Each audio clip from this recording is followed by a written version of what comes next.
Not all those who wander are lost. J.R. Tolkien. Welcome to Aegis Travel Adventures. We are Ken and Giselle.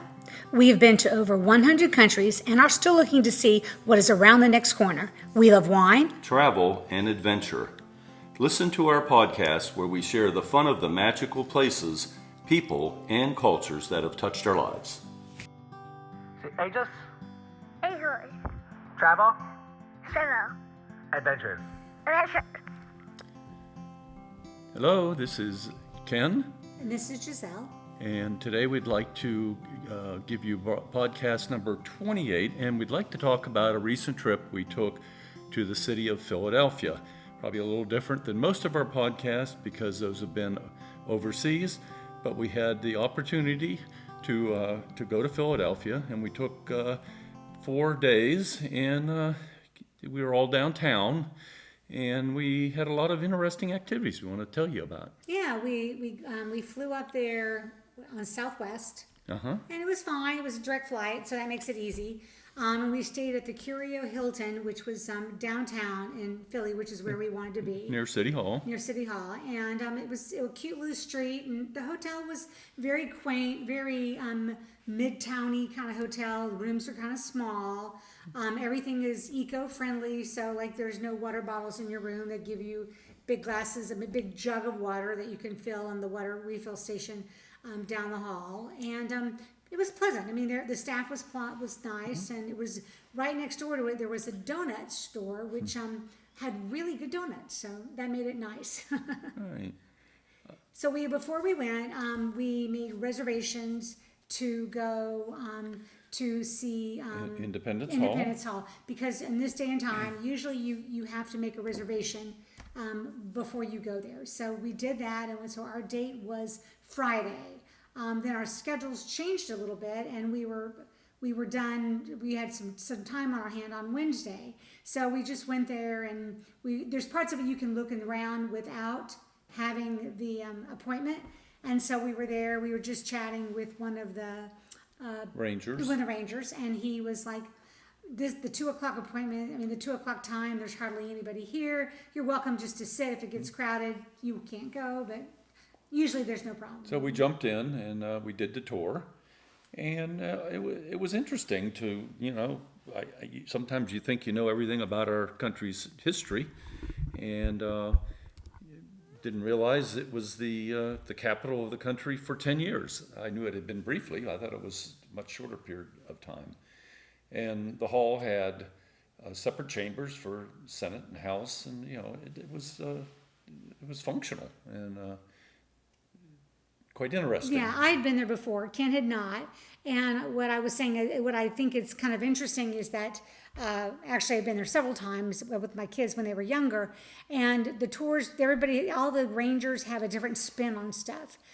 So this guy talked about the history and who was sitting where and all that kind of thing, and why they were sitting where they were sitting, and how they didn't get along. And we think we have crazy politics now, and the way I think we do have crazy politics now, but back then probably almost just as crazy, as far as people not getting along, people thinking that their states should have different rights, etc. So it was a fascinating trip. The Liberty Bell now is in a whole little separate museum, and you don't need a reservation to go see just it. across the street, and the history of the Liberty Independence Bell. Hall. So that was pretty cool. Yeah, and Liberty Bell has actually been transported around the country at various times, but I think it's permanently where it is now, not to be moved. And again, I'd never been to downtown Philly. I'd been to the suburbs. And one of the tidbits we got on the tour of Independence Hall, that the oldest signer of the Declaration of Independence and the Constitution was Ben Franklin. And of course, Ben Franklin's home was Philadelphia, and he's revered there. Many things are named after him, and books have been written, and buildings have his name on them, and so on and so forth. And he's buried there. And there's lots of statues of like head statues of him by the fire station. I mean, all over the town. He's by far favorite founding father, for lack of better words, at least in Philadelphia. So we did that. We went to a couple really good restaurants. We went to a brewery, which was called Iron Hill, and it was near Reading Market and our hotel. And apparently there's 4 or 5 of them in the Philadelphia area. And it's a restaurant as well. Beer was good, had a nice selection of beers.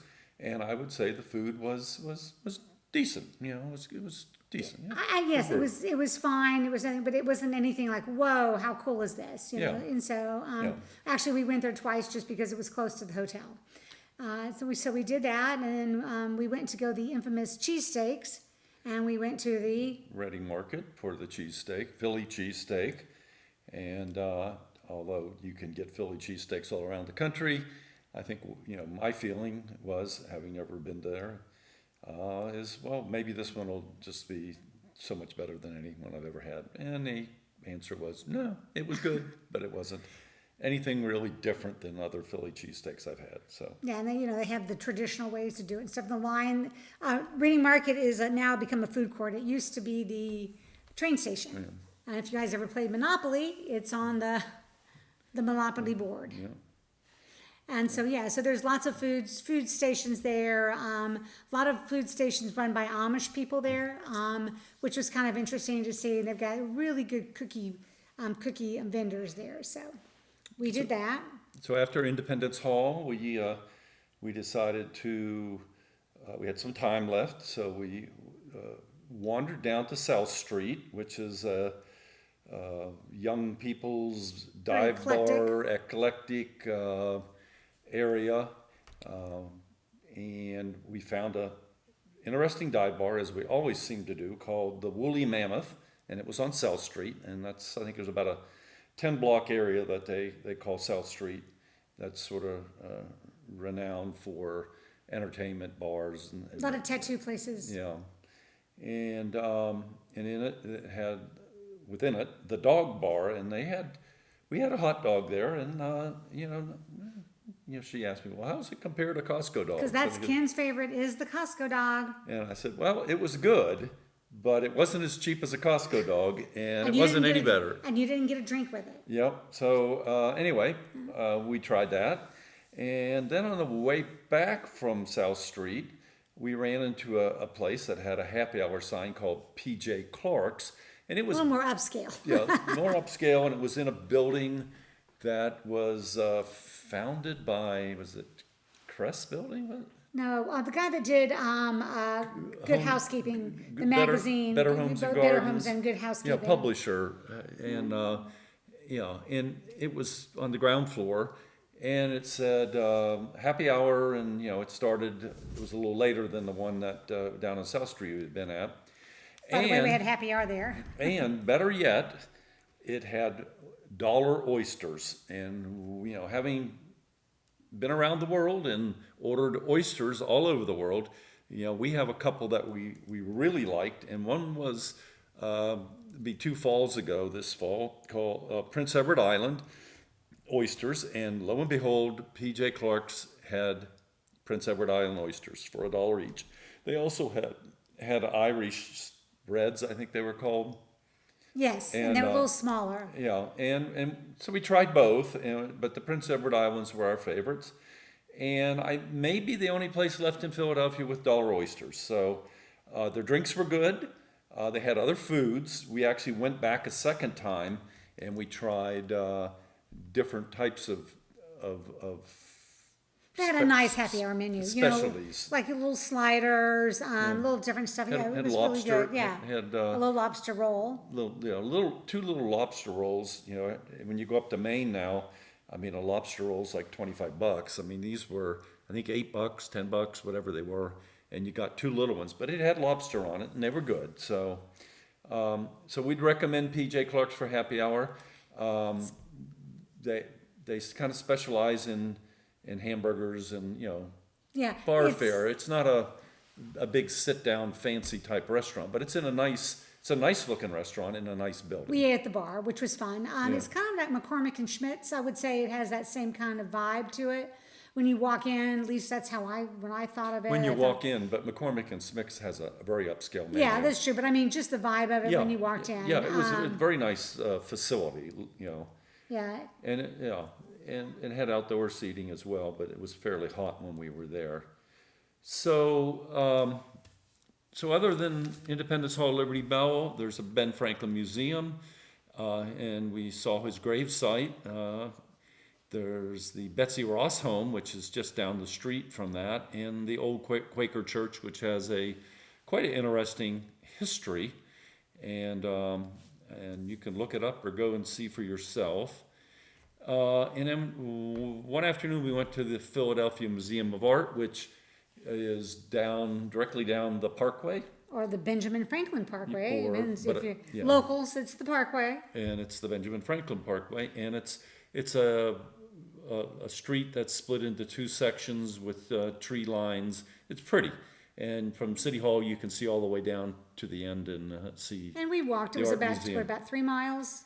Yeah, And it was really pretty. It was a nice day to walk. And we passed by the thinker. Rodin art. Rodin, yeah. Rodin.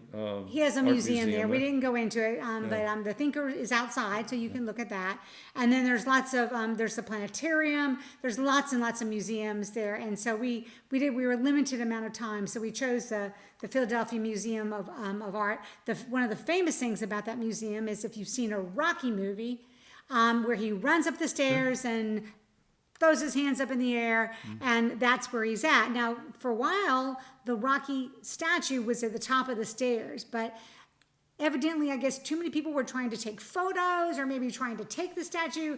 We're not sure exactly, so they moved it to a side on a little courtyard down the stairs. So now there's usually a queue of people wanting to stand by the Rocky. To the bottom on the right, like a little courtyard area, and there's a statue, life size, with his hands up in the air. And people are standing so they can do the imitation of him with it. It's the whole thing. Very touristy, but it makes the flow of traffic a little easier as far as going up the stairs and things like that. The museum is huge. It's an art museum, and they've got lots and lots of obviously paintings there. They have one of my favorite painters is Edwin Munch. No, not Edwin Munch. Now I forgot his name. But he does some primitive art, and now I can't think of his name. But lots of, and then there's some Monets. Anyway, so it was really nice. Edward Munch had an interesting picture, and it was not a square or a rectangular picture. It was up at the top of a doorway, and we've seen his famous picture of the Scream in the Oslo Art Museum, and so we like him, and we saw that, and a couple other things that we wanted to see, and so it was a good day, and at the art museum. And that night we scheduled a special dinner, kind of to cap off our trip. And it was recommended to us from the chef at P.J. Clark's, and it's called Her Place, and it's like limited seating, fixed menu of what's locally available. And she changes the menus every 2 weeks. And it's a supper club, and I think there was 28 seats in it, and it's not cheap, and we always go for the wine pairing or wine that goes with it. And but it was well worth it. It was really well done and excellent, and the service was over the top. So, if you like gourmet food, you like locally resourced. Yeah, local sourced and creative chefs that have high markings. Her Place is a place to go in Philadelphia, and we could walk from our hotel to it and back, and even though it was evening, we felt safe. Yeah, it was all good. But one thing about when I was asking people where to go, there was a couple other restaurants that they recommended, and they're, as usual, they're kind of hard to get into. And so, like Ken said, the chef at the restaurant suggested it. So I emailed their office, and Amanda, her I guess assistant, or she emailed me back and said, you know what, we can fit you in. Come on down. And what you get the restaurant has gotten a lot of reviews, not only because the food, but because the one who runs it, she is really good about taking care of her employees, and she believes that employees are just as important as the rest of it, you know.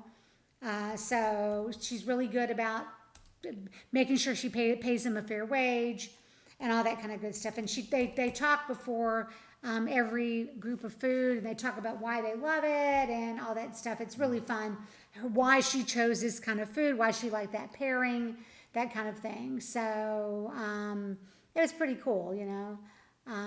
We try enjoyed when it. we travel to try some of the better restaurants in the city. Not every night, because it does run into a lot of money, but we'd like to find one or two of them that are going to put on what we call a good show, and we're going to remember that place by. So Amanda Shulam, S-U-8.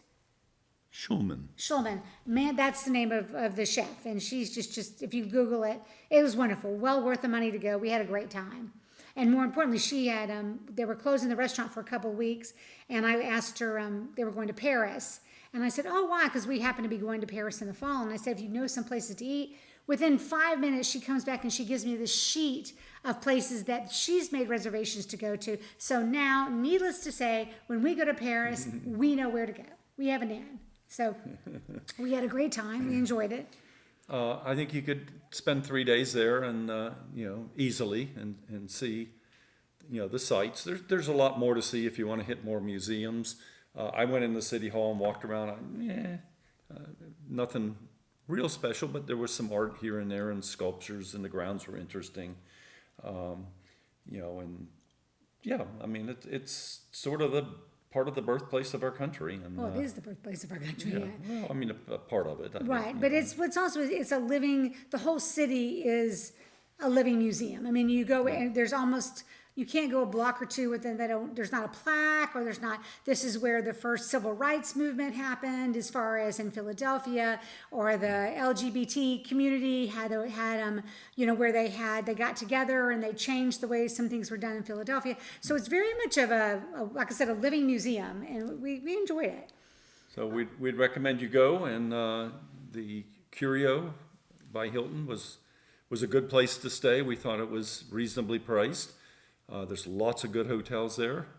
And so if you got any questions or anything, we'd be glad to answer them. And we're on Instagram. And Oh, that goes up. Horace Pittman is the artist that I couldn't remember his name. He is an African American artist who does primitive work, and it's one of my favorite artists. So it's well worth to go just for his work. So thanks for listening, and we'll try to be more diligent in making more podcasts. okay, Take care. bye. See, Aegis, Ahoy. travel, Travel. adventures. Adventure.